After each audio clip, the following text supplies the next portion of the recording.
एक भक्त हैं जिनका नाम था अंगद जी।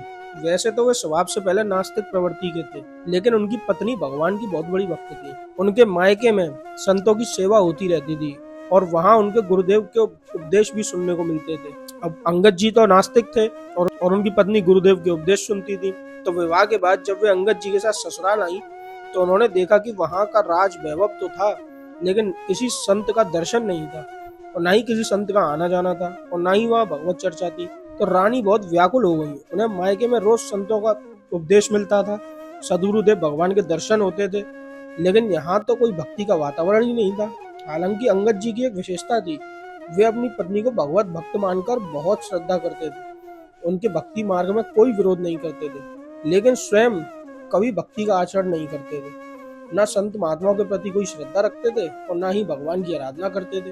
काफी दिनों तक संतों के दर्शन न होने के कारण जो रानी थी वो अत्यंत ही व्याकुल हो गई, परेशान हो गई। उन्होंने अपने मायके पत्र लिखा और प्रार्थना की अपने गुरुदेव से कि कृपा करके एक बार यहाँ पधारें और दर्शन दें, क्योंकि मैं यहाँ से बाहर नहीं जा सकती और मेरे पति संतों के प्रति श्रद्धावान नहीं है। जब मायके के राज परिवार ने गुरुदेव से प्रार्थना की तो वे करुणा में होने के कारण आने के लिए सहमत हो गए। अब गुरु तो गुरु होते हैं। उन्होंने जैसे ही पत्र देखा वे तुरंत आ गए। गुरुदेव के आने से रानी बहुत ही हर्षित हो गई। उन्होंने चरणामृत ग्रहण किया, आरती उतारी, भोग अर्पित किया और गुरुदेव को आसन पर विराजमान भी किया। फिर वे धीरे धीरे उनके चरण दबाने लगी। इतने में अंगद जी वहां आ जाते हैं और अपनी रानी को किसी संत के चरण पकड़े हुए देखकर बहुत ही क्रोधित हो जाते हैं और संत भगवान से बिगड़ने लगते हैं। रानी के तो एकदम होश उड़ जाते हैं। इतनी प्रार्थना के बाद गुरुदेव स्वयं पधारे थे और अब उनके ही पति उनका अपमान कर रहे थे, लेकिन गुरु तो गुरु होते हैं। गुरुदेव ने देखा रानी की ओर तो वे रानी को देखकर शांत रहने का संकेत दिया और फिर वहां से उठे और चले गए। रानी ने दृढ़ संकल्प लेते हुए कहा, अब मैं अपना जीवन नहीं रखूंगी। जब मेरे गुरुदेव भगवान का अपमान हो गया तो ना मैं तुम्हारा स्पर्श करूंगी, ना तुमसे कोई वार्तालाप करूंगी, ना ही तुम्हारे घर का अन्न और जल ग्रहण करूंगी। मैं अपने शरीर को नष्ट कर दूंगी, क्योंकि मेरे ही बुलाने पर मेरे गुरुदेव का अपमान हुआ है। अंगद जी अपनी पत्नी पर अत्यंत आसक्त थे। उनकी यह प्रतिज्ञा सुनकर उनका हृदय व्याकुल हो उठा। उन्होंने भी अन्न जल का त्याग कर दिया। जब कई दिन बीत गए तो वे अपनी पत्नी के चरण पकड़कर बोले, तुम जानती हो कि मैं तुम्हारे बिना नहीं जी सकता। कृपया मुझे बताओ कि तुम्हें कैसे प्रसन्न कर सकता हूँ। रानी ने कहा, यदि तुम सच में मुझे प्रसन्न करना चाहते हो तो हमारे गुरुदेव भगवान के चरण पकड़कर उनसे क्षमा याचना करो, उन्हें मनाकर वापस लाओ और उन्हें यहाँ लाकर उन्हें भोग लगवाओ।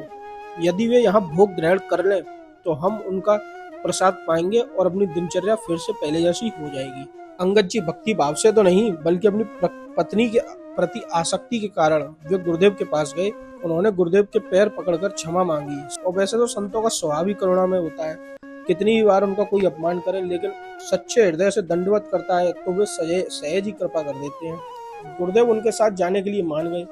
दोनों ने मिलकर उनके चरण धोए, भोग लगाया और फिर चरणामृत ग्रहण किया। हालांकि अंगद जी ऐसा भक्ति से नहीं बल्कि अपनी पत्नी के प्रसन्न रहने के लिए कर रहे थे, लेकिन जैसे ही गुरुदेव का चरणामृत उन्होंने ग्रहण किया उनके हृदय में पश्चाताप होने लगा और वे सोचने लगे कि मैं कितना नास्तिक रहा, संतों के प्रति कितनी दुर्भावना रखता था और देखो ये संत कितने कृपालु हैं। अब उनकी बुद्धि पहले से अलग हो गई। जो पहले वो संतों के प्रति बिल्कुल श्रद्धा नहीं रखते थे, अब वो संतों में श्रद्धा रखने लगे। उन्होंने अपनी पत्नी से कहा, हमारा अब तक का जीवन व्यर्थ गया, कृपया मुझे बताओ कि हमें भक्ति कैसी करनी चाहिए। धीरे धीरे वे ठाकुर सेवा में फिर सहयोग देने लगे। अब बिना भोग लगाए वे भी कुछ ग्रहण नहीं करते थे। वर्षों से उनकी यही दिनचर्या बन गई। पहले ठाकुर जी को भोग लगाते थे और फिर प्रसाद ग्रहण करते थे। साथ ही अंगद जी ने 4 पार्षद नियुक्त किए, जिनका कार्य था कि जहाँ कहीं भी संत दिखाई दें उन्हें घर बुलाकर भोग लगवाओ। अंगद जी बहुत ही वीर पुरुष थे और राजा के भतीजे थे। एक बार उन्होंने किसी राजा पर आक्रमण किया और विजय प्राप्त कर उसका मुकुट जीत कर ले आए। उस मुकुट में 101 हीरे जड़े थे, जिनमें से एक हीरा अत्यंत अमूल्य था।